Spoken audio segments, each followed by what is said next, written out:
ngasi kasal lakipu sabdi samanung channel laiba kakmara kungkangda kakmara chakor thrang club naharol amagi su kakmara khungi SSG group mariga loina loina na khungangi ahalaman imandon ichinau khwai punam pulaga ngasi asi koi candle gi lili ma chapagi thawangjari maramdi haukiba megi tang ahumda manipur ikang khangaudana khogi maitaiga kuki ka kuthonga awana tagiba asiana thokhiba thodo asi jamna nungaitaba thodongni maramadu ngasi akhoi mayamna candle gi lili chapasi mamang chata manipurda ingna chikna ko isinau mayam leminaramba adu khang khangaudana maira hagolpadagi kuthona khiba punamasi akhona hajaningmadi hanagumna lemeba ko isinau punamasi hanai dumana ingna chikna mara tapna himinasi adu damakta ngasi handaki thokiba thodosida leikhidraba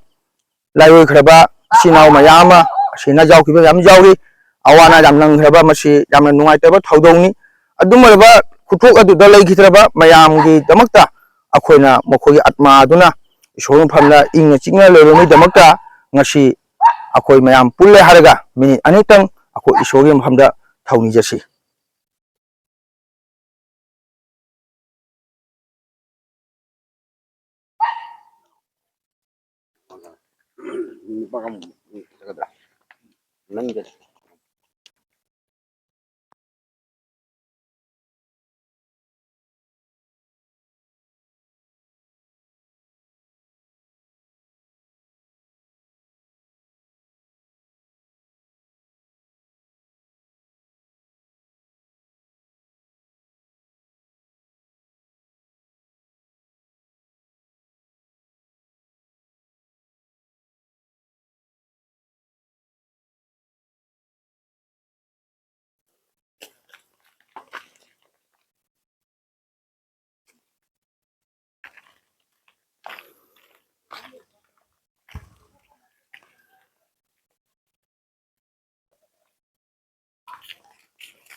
akhoi mayam ngasi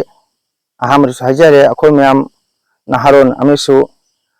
imaiben ahalaman ichina akhoi mayam changna ngasi lili esi chachare lili loiba lore haraga akhoi ngasi koi khunsibu kombirba siba mahadibagi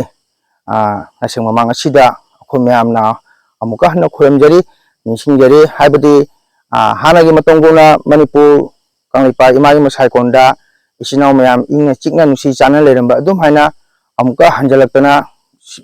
sidabai paibungona chinsambira haraga amuka mu akhoi manipur kanglipakta lebiriba isinau mayam panama awana panama sipokpir haiga angkamu ingna chikna leminasi haina mase akoina isorum phanda ko mayamna thauni jari